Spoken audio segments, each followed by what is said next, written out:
এনআইডির বিল পেমেন্টের সময় আমরা অনেকেই মনে করছিলাম যে এনআইডিতে বিল পেমেন্ট মনে হয় করা যাচ্ছে না, বা সংশোধনের জন্য যে ফিটা আছে সেই ফিটা মনে হয় পেমেন্ট করা যাচ্ছে না। এটা নিয়ে অনেকেই কিন্তু মেসেজ করছিলেন যে সংশোধনে কি তাহলে বন্ধ হয়ে গেছে কিনা, বা পরবর্তীতে আর করা যাবে না কিনা।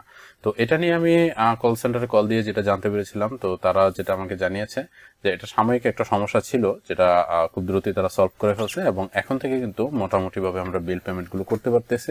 মোটামুটি কোনো ধরনের সমস্যা কিন্তু এখন ফেস হচ্ছে না। তো যারা এই ধরনের প্রবলেমগুলো ফেস করছিলেন তাদেরকে বলবো যে আপনারা এখন ট্রাই করেন, এখন ট্রাই করলে কিন্তু টাকাটা ডিপোজিট করতে পারবেন। দেখুন, আমিও কিন্তু একটা সংশোধনীতে যখন টাকাটা ডিপোজিট করতে পারছিলাম না, সেক্ষেত্রে পরবর্তীতে কিছুক্ষণ পূর্বেই কিন্তু দেখা যায় সার্ভারগুলো ঠিক হওয়ার পরে এখন কিন্তু টাকা জমা হয়ে গেছে। তো এখন আমি যদি এখান থেকে পরবর্তী কার্যক্রমগুলো করি তাহলে কিন্তু এখান থেকে সম্পন্ন করতে পারবো। তো এই ধরনের সমস্যাগুলো যদি আপনার হয়ে থাকে, সার্ভারের বিভিন্ন ইন্টারনাল সমস্যা থাকতে পারে, বা সার্ভার আপগ্রেডেশনের বিষয়ে বিভিন্ন ধরনের সমস্যা থাকতে পারে, সেসব আপগ্রেডেশনের জন্য হচ্ছে মাঝে মধ্যে এরকম ইনভ্যালিড বিল ইনফরমেশন এগুলো আসতে পারে। কারণ হচ্ছে সার্ভার আপগ্রেডের সময় যদি আপনার টাকাটা দেখা যায় তারা কেটেও নেয়, অনেক সময় দেখা যায় যে সে টাকাটা আপনার ডিপোজিট নাও হতে পারে, সেক্ষেত্রে আপনার সিকিউরিটির জন্য কিন্তু তারা এই কাজটা করে।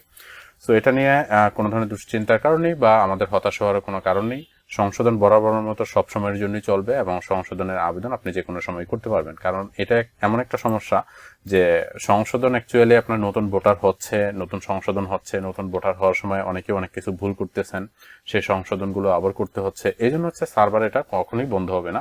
হতে পারে মাঝে মধ্যে এটা আপগ্রেডেশনের কারণে কিছু সাময়িক সময়ের জন্য অফ করে রাখতে পারে, সেই ক্ষেত্রে কিন্তু আপনাকে একটু ধৈর্য ধরে কাজ করতে হবে।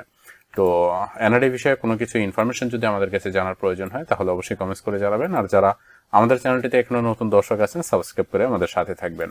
দেখা হচ্ছে পরবর্তীতে কোনো ইনফরমেটিভ ভিডিও নিয়ে। ততক্ষণ পর্যন্ত ভালো থাকবেন। আসসালামু আলাইকুম।